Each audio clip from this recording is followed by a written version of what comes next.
안녕하세요. 건강지식 사전입니다. 나이가 들수록 건강은 습관에서 비롯된다는 말을 실감하게 됩니다. 특히 우리가 매일 먹는 식사는 단순한 에너지원이 아니라 몸의 기능을 조절하고 질병을 예방하는 핵심 요소입니다. 오늘은 많은 분들이 관심 갖고 계신 간헐적 단식에 대해 자세히 말씀드리겠습니다. 간헐적 단식은 단순히 살을 빼는 방법이 아니라 건강을 지키고 노화를 늦추는 중요한 전략이 될 수 있습니다. 이번 시간에는 간헐적 단식이란 무엇인지, 중장년층에게 왜 효과적인지, 어떻게 실천하면 좋을지 구체적으로 안내해드리겠습니다. 간헐적 단식은 말 그대로 일정 시간 동안 음식을 섭취하지 않고 공복을 유지하는 식사 방법입니다. 가장 대표적인 방법은 16대8 방식입니다. 하루 중 16시간은 공복을 유지하고 8시간 동안만 식사를 하는 방식입니다. 예를 들어 오전 11시에 첫 식사를 시작하고 저녁 7시까지 식사를 마친다면 그 이후부터 다음날 아침까지는 물이나 무가당 차만 섭취하는 식으로 단식을 유지하게 됩니다. 이 방법은 체내 인슐린 수치를 조절하고 지방 연소를 활성화하는 데 도움을 줍니다. 특히 중년 이후에는 인슐린 저항성이 증가하면서 혈당이 잘 떨어지지 않고 체지방이 쉽게 축적되는 체질로 바뀌게 됩니다. 이때 간헐적 단식을 하면 인슐린 민감도가 회복되고 공복 시 체지방이 에너지원으로 사용되며 자연스럽게 체중과 혈당이 안정됩니다. 간헐적 단식의 효과는 여러 방면에서 나타납니다. 첫 번째는 체중 감량입니다. 공복 시간이 길어지면 몸은 저장된 지방을 태우기 시작합니다. 실제로 하루 두 끼 식사만으로 식사량이 줄고 복부 비만 개선 효과도 나타난다는 연구 결과가 많습니다. 두 번째는 혈당 조절입니다. 식사 횟수를 줄이면서 혈당의 급격한 상승과 하강을 피할 수 있어 당뇨 예방에 도움이 됩니다. 공복 인슐린 수치가 낮아지고 혈당 스파이크도 줄어들기 때문에 인슐린 저항성이 개선됩니다. 세 번째는 내장 지방 감소입니다.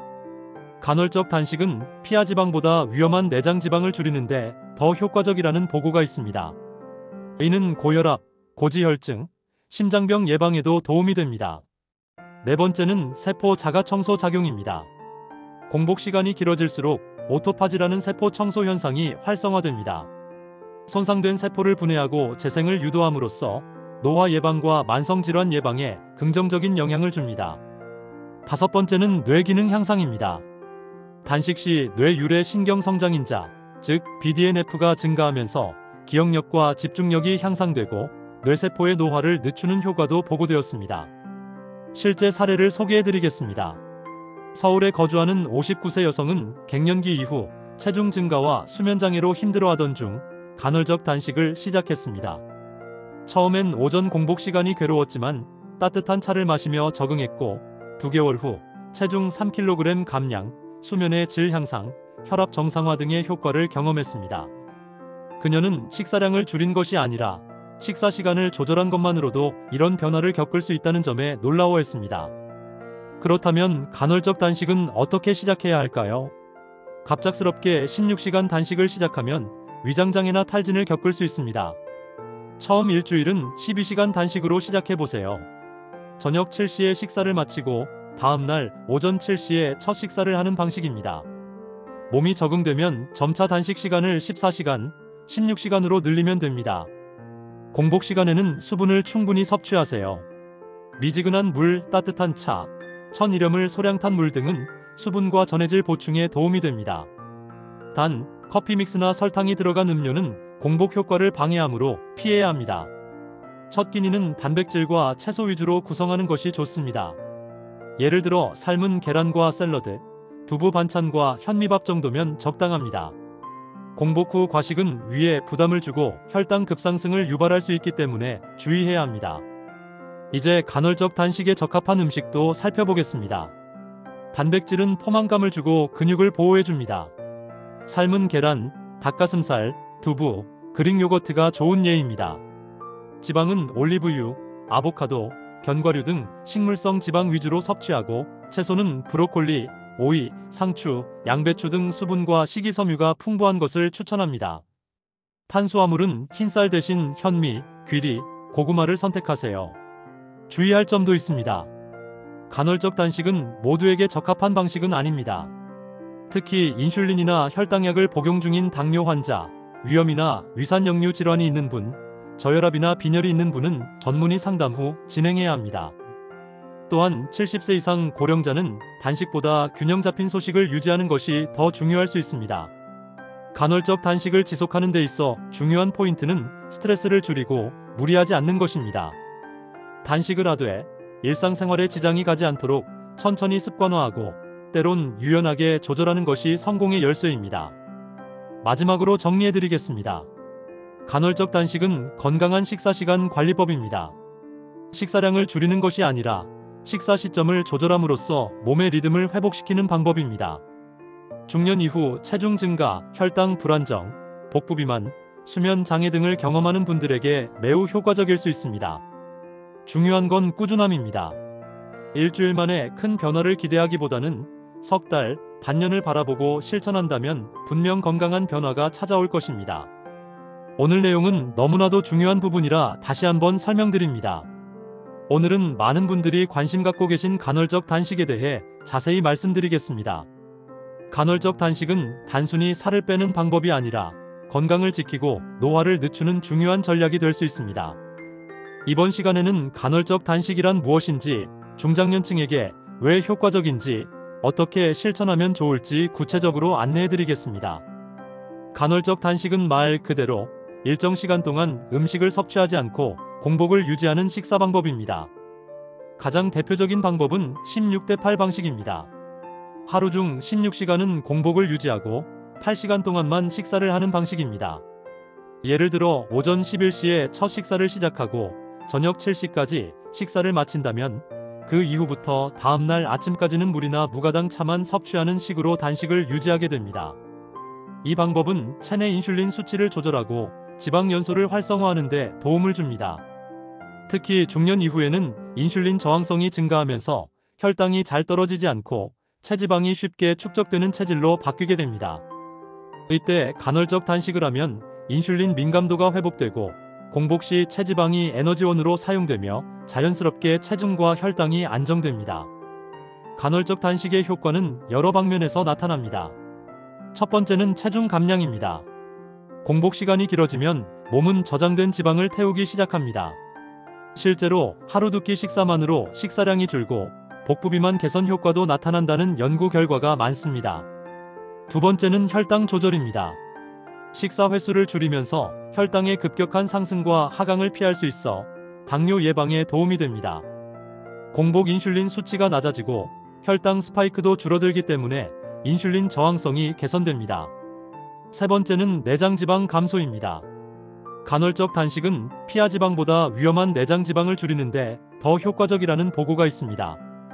이는 고혈압, 고지혈증, 심장병 예방에도 도움이 됩니다. 네 번째는 세포 자가 청소 작용입니다.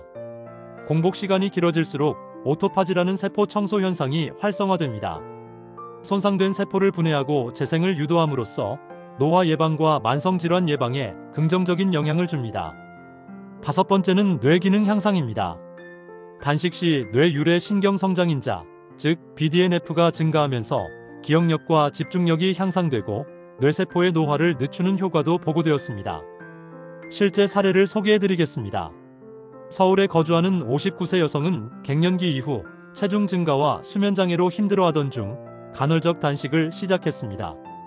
처음엔 오전 공복 시간이 괴로웠지만 따뜻한 차를 마시며 적응했고 2개월 후 체중 3kg 감량, 수면의 질 향상, 혈압 정상화 등의 효과를 경험했습니다. 그녀는 식사량을 줄인 것이 아니라 식사 시간을 조절한 것만으로도 이런 변화를 겪을 수 있다는 점에 놀라워했습니다. 그렇다면 간헐적 단식은 어떻게 시작해야 할까요? 갑작스럽게 16시간 단식을 시작하면 위장장애나 탈진을 겪을 수 있습니다. 처음 일주일은 12시간 단식으로 시작해보세요. 저녁 7시에 식사를 마치고 다음날 오전 7시에 첫 식사를 하는 방식입니다. 몸이 적응되면 점차 단식 시간을 14시간, 16시간으로 늘리면 됩니다. 공복 시간에는 수분을 충분히 섭취하세요. 미지근한 물, 따뜻한 차, 천일염을 소량 탄 물 등은 수분과 전해질 보충에 도움이 됩니다. 단, 커피 믹스나 설탕이 들어간 음료는 공복 효과를 방해하므로 피해야 합니다. 첫 끼니는 단백질과 채소 위주로 구성하는 것이 좋습니다. 예를 들어 삶은 계란과 샐러드, 두부 반찬과 현미밥 정도면 적당합니다. 공복 후 과식은 위에 부담을 주고 혈당 급상승을 유발할 수 있기 때문에 주의해야 합니다. 이제 간헐적 단식에 적합한 음식도 살펴보겠습니다. 단백질은 포만감을 주고 근육을 보호해줍니다. 삶은 계란, 닭가슴살, 두부, 그릭 요거트가 좋은 예입니다. 지방은 올리브유, 아보카도, 견과류 등 식물성 지방 위주로 섭취하고 채소는 브로콜리, 오이, 상추, 양배추 등 수분과 식이섬유가 풍부한 것을 추천합니다. 탄수화물은 흰쌀 대신 현미, 귀리, 고구마를 선택하세요. 주의할 점도 있습니다. 간헐적 단식은 모두에게 적합한 방식은 아닙니다. 특히 인슐린이나 혈당약을 복용 중인 당뇨 환자, 위염이나 위산역류 질환이 있는 분, 저혈압이나 빈혈이 있는 분은 전문의 상담 후 진행해야 합니다. 또한 70세 이상 고령자는 단식보다 균형 잡힌 소식을 유지하는 것이 더 중요할 수 있습니다. 간헐적 단식을 지속하는 데 있어 중요한 포인트는 스트레스를 줄이고 무리하지 않는 것입니다. 단식을 하되 일상생활에 지장이 가지 않도록 천천히 습관화하고 때론 유연하게 조절하는 것이 성공의 열쇠입니다. 마지막으로 정리해드리겠습니다. 간헐적 단식은 건강한 식사시간 관리법입니다. 식사량을 줄이는 것이 아니라 식사 시점을 조절함으로써 몸의 리듬을 회복시키는 방법입니다. 중년 이후 체중 증가, 혈당 불안정, 복부 비만, 수면 장애 등을 경험하는 분들에게 매우 효과적일 수 있습니다. 중요한 건 꾸준함입니다. 일주일 만에 큰 변화를 기대하기보다는 석 달, 반년을 바라보고 실천한다면 분명 건강한 변화가 찾아올 것입니다. 오늘도 건강한 선택으로 나의 내일을 바꾸는 여러분이 되시길 응원합니다. 건강지식 사전이었습니다.